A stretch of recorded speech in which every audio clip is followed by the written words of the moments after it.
So 100 caps, 100 caps for Ireland. Karen Kennedy played her first game for Ireland in 1993, 2 World Cups, 94 in Dublin, and she ended her career at Perth 2002.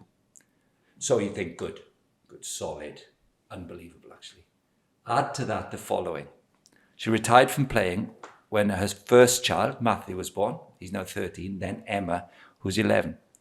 7 years ago, this doesn't happen often, returns to playing at a local club when she's in her own culture, a superstar. And now she coaches at the local school. There'll be loads of people listening to this who fit the bill. Loads of you. You'll fit exactly this bill. You loved it, you played. You may not have been as good as Cameron, obviously. You may have been. But now you're loving your sport and you want to get back into it. And the children are a big part of this. Let me just throw one more thing in before I start talking to Karen. She had to combine all this with training to be a dentist when she started playing international hockey. She had a year in general dental practice, then hospital dentistry, and today she's a consultant in pediatric dentistry.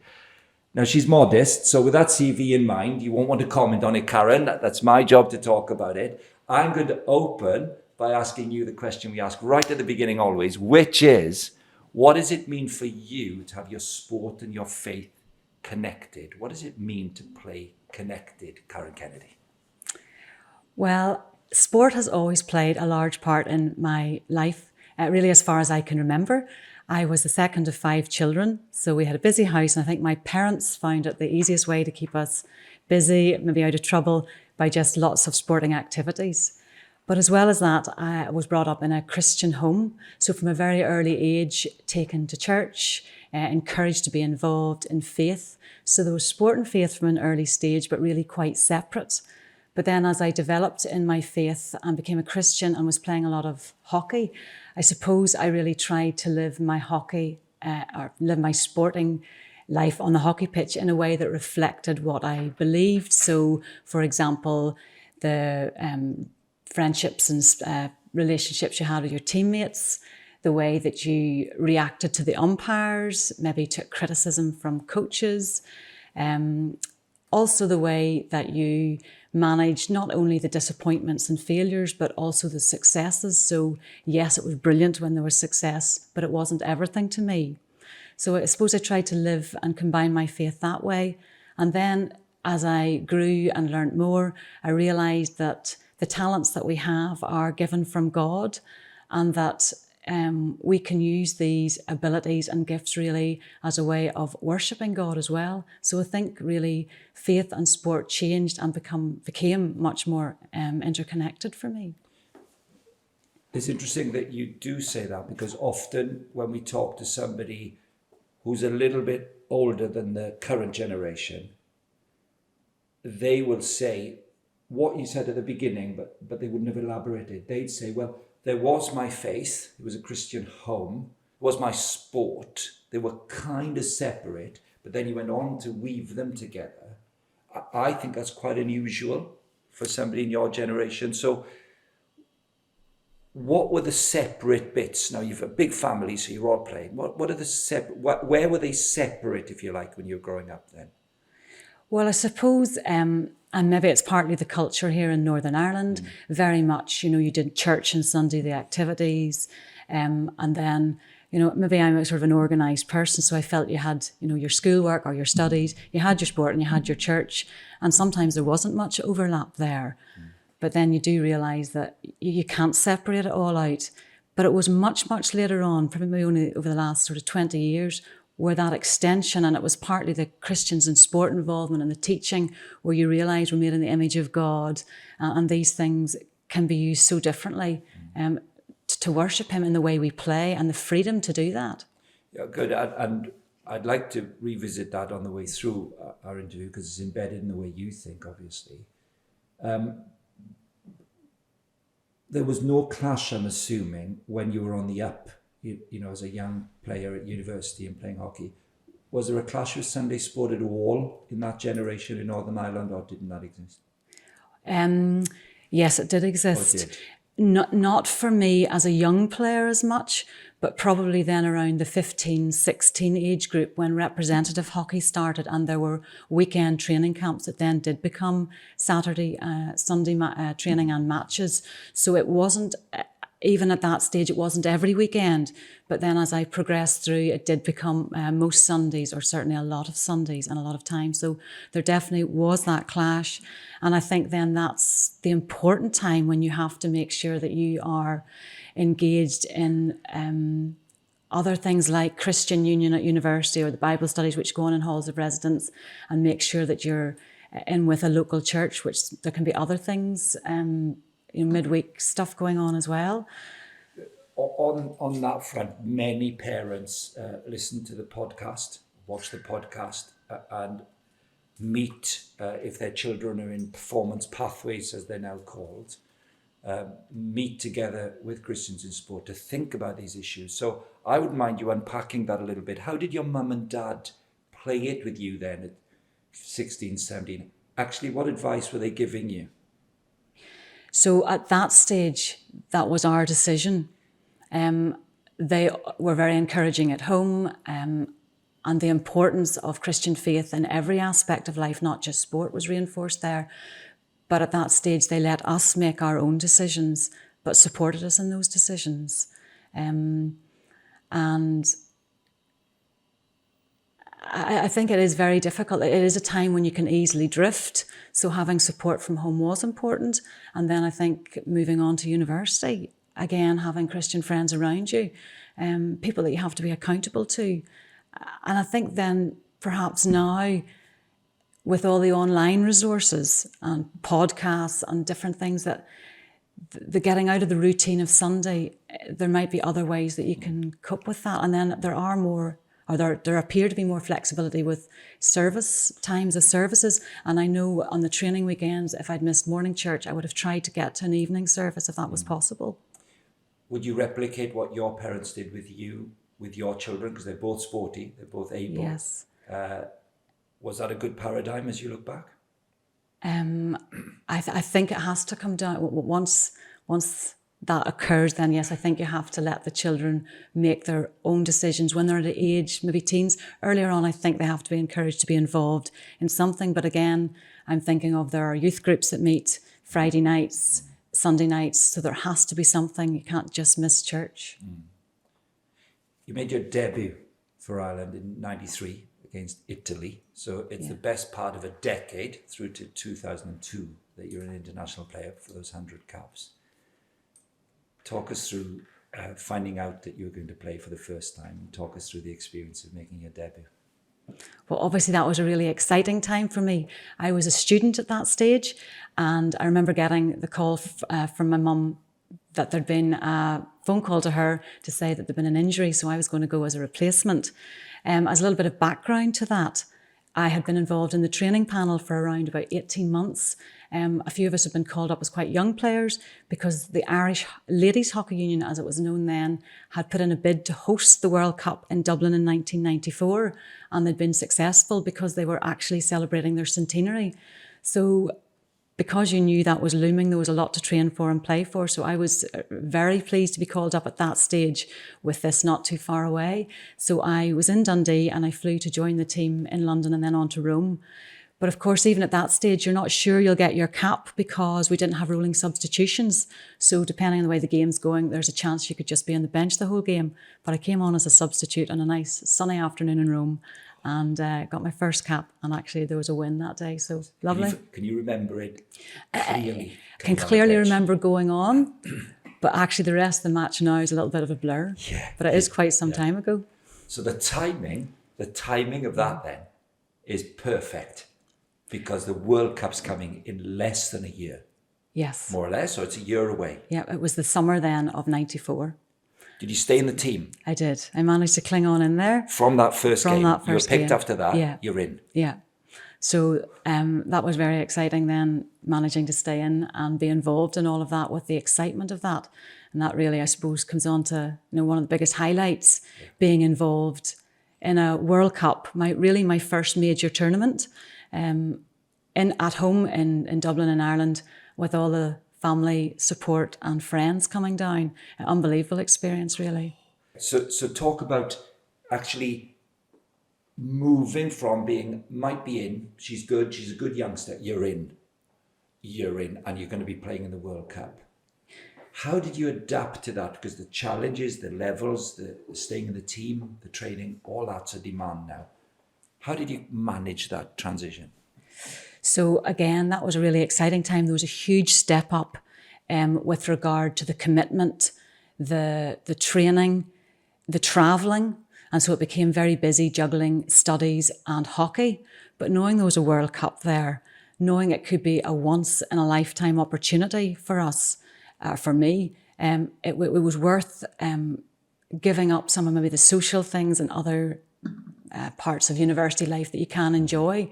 So the training was hard, but it was really very, very rewarding. And of course, the buzz you get from competing and the highs are brilliant. But of course, there's always that pressure that you don't make it, you don't get selected, you've given up quite a lot to try and make it. And is it worth it? But it was worth it for me. And I think in these podcasts, we'll interview people in full-time professional sport today.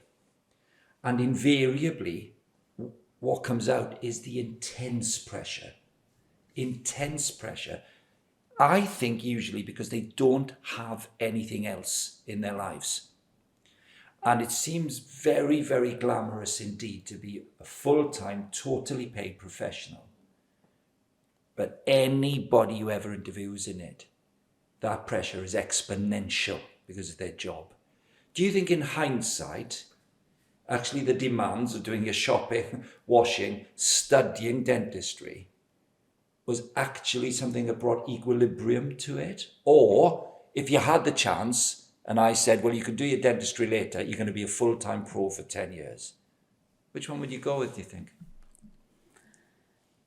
I think you look at it and think, I'd love to be a full-time athlete. But actually, the reality of all those pressures, I think for me, the work or the study life balance brought with it the advantages that I knew that if sport wasn't successful, I still had a course and a career that I was going to enjoy. But also the pressures of the studying and the work. Hockey for me, because of the enjoyment that I got out of it, was a release. You could go and play hockey and it totally distracted you from the pressures of your studies. So for me, yes, actually the balance worked very well. But then I also had a lovely time before the World Cup in Perth in 2002, where I did take 6 weeks out of my studies. And it was absolutely brilliant going and living life as what would have been a full-time athlete. Yeah. And I think the big problem when you're doing your studying and your sport is it's actually sometimes the recovery time is difficult. You don't just get that downtime. But I think maybe it's more romantic view of a full-time athlete, but the reality of those pressures is definitely there for them. Yeah, that's really helpful, Karen, because so many of the conversations we have with young athletes at that 16, 17, 18 age group with their mums and dads is that where it is paid professionally, the vast majority of people at 16 aren't being paid professionally at 20. Mm-hmm. So the emphasis on saying you're more than a hockey player, rugby player, soccer player, netballer, for us is very, very big. It's a gift from God that you can play, but don't make it the idol because you can't bank on it for your ultimate equilibrium or satisfaction. But that's a bit preachy for me, but there's something in this that really matters, to be whole. Yeah.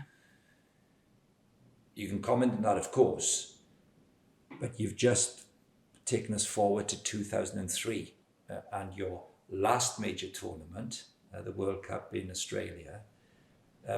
Give us a broad brushstroke of 203 to of 203. No, give us a broad brushstroke of your debut, 93 through 203. You missed the World Cup in the middle. Mm-hmm. Take us up on that career path and how it went. So there were lots of highs of being involved. Ireland wasn't always at that stage the most successful hockey team on the world stage, but we did. We missed out on that World Cup, but there were Olympic qualifiers that we played in, and actually that was probably one of the most vivid memories I have. we got to the Olympic qualifier and it was held in Milton Keynes. So it was a little bit of disappointment maybe where the venue was, but we did very well there and nearly did better than was expected. And that was going towards the Olympics in Sydney, but we just missed out. We were beaten by a golden goal. And you still remember the crushing disappointment of thinking you were almost going to make it. And we would chatted in the team about taking time out to try and be more full-time athletes. So there were some lows in there as well. But then again, the hockey, the Europeans, the World Cups, the problem is then you're always using up annual leave, holidays for your hockey, which is brilliant. You can do that as a young single person, but I think again that gets much more difficult as you move on in your career as well. It's more difficult to get time off work. But balancing work again, then I think there's lots of aspects of time management, of building really good relationships with people, being professional in your work, that you can then manage to change your hours slightly or change your rotas to let you get away to play this competitive sport. So it's all a bit of a balance in there. Incredible demands, which is the normal demands of people who are part of Christians in sport. Hardly anyone's professional. Most of us in some way, shape or form have to balance life if we're going to be stuck into sport. What about the way your Christian faith alleviated the pain, for example, of that golden goal en route to Sydney? What would you say to others who are listening to us, or describe the way you handled disappointment? Because it's bitter. Being a Christian makes no difference. It's bitter. What do you draw on? So I think being a Christian, you realise what Jesus has done for you. You realise the forgiveness you have, the unconditional love you have, and then the new identity that you have in God.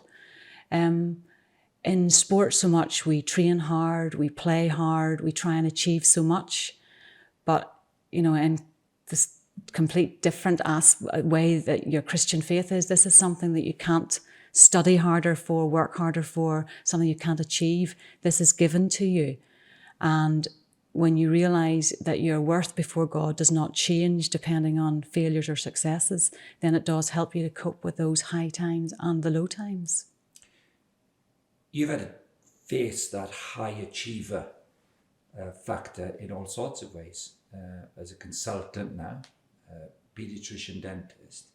So you're a high achiever in sport. You speak articulately about your identity being received, not something you achieve. How long did it take you to really work that out? Did you work it out quite young? That Christ's gift of acceptance for you transcended everything? No, I think that does take time, because I think in sport, so much of identity is your success. Are you selected? Are you playing well? And then if that's not happening, you do start to doubt yourself. You do doubt your identity. And I think it can become really quite skewed. I think top level sport for a lot of people are trying to play as high a level as you can. It just becomes everything. It's all about you. It takes over every aspect of your life. So I think once you recognise that whole identity, that it doesn't matter whether you have played well, whether you've been selected, that you're loved by God no matter what, does help you then to deal in those situations. Because when you have given up so much, it can be really disappointing and it can get you down, and you can see why you could become really quite disillusioned. So it's trying to not let that identity get completely skewed. As your career ended then, did that ever waver? Because when you're not Karen Kennedy, the international hockey player, most athletes find that a funny combination you hear with top athletes: a relief to be out of the stress and a sadness that you'll never be that person again. I'm not suggesting it was either or both of those for you. What's the transition like when you stop playing at the highest level? I think it is a very difficult transition. I had decided I was stopping at a certain point because it was getting more difficult with work and with family. So I stopped the international hockey, but I continued to play club hockey, and the club was still playing at a high level, so we still had a lot of training. And the discipline of a routine of life, of work, of training afterwards, of going to the hockey. So there was still some structure. And then it was just when I had my children that I stopped playing hockey altogether. So I feel like I sort of phased down rather than an immediate stop, because it is very difficult from going from a life of being so busy and everything very sort of timetabled and structured to then having all this free time. How hard then was stepping down from club hockey, which is still a very high level? So move the question forward. Was it hard? Well, on a scale of 0 to 10, 10 impossible, 0 easy. How hard? In this case, it was actually probably closer to a 0. Easy. Because I was pregnant. So then there's the excitement of a young family. So in that way, it was a natural break. I still missed the hockey, and when I went to watch, I found it very hard at that stage just to watch the hockey, because you want to be playing. But it was a very natural break for me at that stage. You know how you speak when we interview elite players, there's a clear demarcation. If a player feels their career, they achieved what they wanted to. I mean, no one's perfect, right? But if they really feel they achieved what they wanted to in their career, in hindsight, they're very, very relaxed about the rest of their non-playing career. It's those of us who don't feel we were anywhere near what we wished we'd be are the ones who think the most about their previous career and wish and feel disenchanted with it. Therefore, you could tell straight away you're a high achiever as a player because you were relaxed about it all. When you went back in then, when the children were a bit older, was that strange, weird, exciting? Because so many people listening now will be of an age and stage where thinking, I'd love to get going again, but could I? What was it like? I hadn't really planned to go back. I mean, I played once after the first child was very young, and it just didn't really fit for various reasons at that stage. And then a few people said, you should go back. And I thought, well, I love talking so much, and it was an enjoyable afternoon or session. So I thought, well, it beats the gym. So I went back to play, and I thought, I'll just train. I'll not play matches. But then, of course, once you're back in and you start to train, and I mean, getting back and the enjoyment of competing, I have no regrets. I mean, the day afterwards, I was so stiff and sore. I thought, this is ridiculous. I could barely, bend down to empty the dishwasher. So, but getting back into that, it has been a time. It's been fun. It gives you headspace, and there's so much chat now about well-being, mental health, and it is a great way of just getting out and forgetting all about the other parts of life. Obviously, there are friendships that you pick up again, and then there are new friendships, and hopefully then even opportunities to share faith. So I would encourage people to go back to sport, and especially, I suppose, mums who have young children, because it is just a great break from the routine of all of that. Karen, I really like that. I'm very much the conversation of the age, and most of our listeners will go, yeah, get that. Because we're talking about mental health, well-being, balance, equilibrium, alternative ways of spending time where you relax, your job's not demanding on everything. Great conversation, and very much a healthy conversation to be in these days. So I'm going to flip that back to you, and we'll go out where we came in. Your husband, a busy professional life, in the same field as you, broadly speaking, in dentistry, yourself in a consultant role, 2 young children, very committed to your sport. How do you manage this, especially when David Kennedy's made a bit of a cricketing comeback, I gather? Well, you might think comeback's a bit of an exaggeration, but I suppose we're just juggling the children's sport and our own sport. The seasons work quite well with the hockey and cricket being different.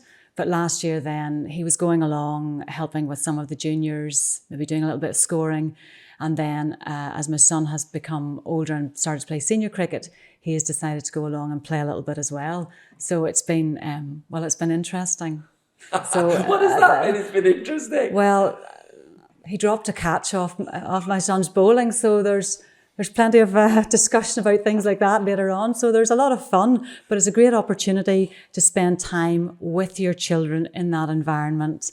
And I suppose hopefully then show them how you can be very competitive, how you can enjoy sport, but that it isn't everything. But at the same time, you can share faith and sport, and it can all be, as we went from the start, interconnected. Oh, as you said that, right, about David dropping a catch from I'm sure he'd be there. delighted. No, but you've just awakened something in me. I have so many conversations with parents when their children are coming to an age. It's never occurred to me before. Their child's coming to an age where they can play senior. Yeah. And when a parent gets to be on the same field or pitch or whatever it might be as their child, it is awesome. I mean, obviously for your boy, he's going to a dad's play. Yes. But for David, brilliant. Yes, and I think there are a few of them, a few parents doing that, and it is a great way to build relationships, family relationships as well, and keep in contact, and I suppose even encourage them and coach them in their sport to improve. Well, what excites me about this last part of our conversation, Karen, is it's one I haven't been in formally before in the podcasts, but it brings echoes. That's what happens. It brings echoes, and maybe for the listener, echoes of things that we all know. That Christians in Sport work's been around long enough now for people who are deeply embedded in it, in their teens and 20s and so on, to be mums and dads. So we go to Christians in Sport camps, and then numerous parents now bringing their own children.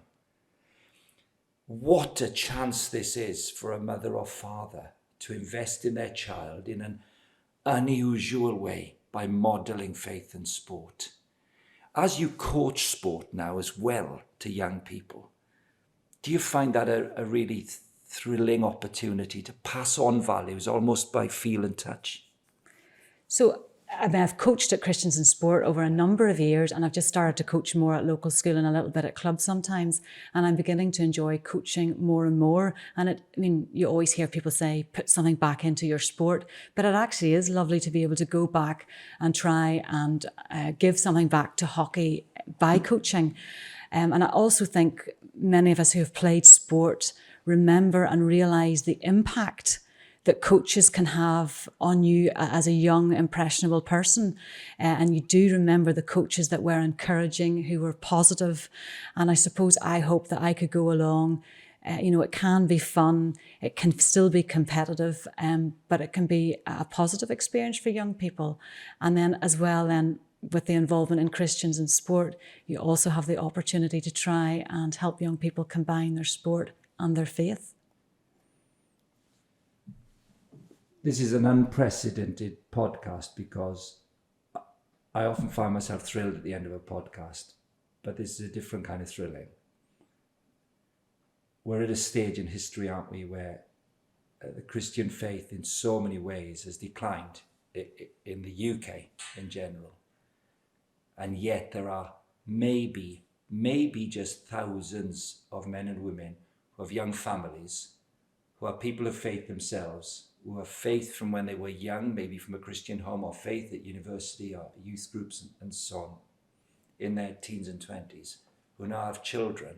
And it's just opened my eyes today. There's something that we see so regularly now, the modelling of following the Lord Jesus Christ by a mother and father to their children, by engaging in their sport with them and ensuring that their balance of life and home and study and church and sport gets an equilibrium of 30 or 40 years of experience of a parent. This is a whole new stage in our history of Christians in Sport, and something we can absolutely maximize so that our children get the chance to learn from us what to do with their children, and the kingdom of God advances. Karen, you made my day letting me talk this through with you, because it's actually very inspirational. I'm really grateful to you. Thank you very much indeed. It's been a pleasure meeting you. Thanks very much, Danno.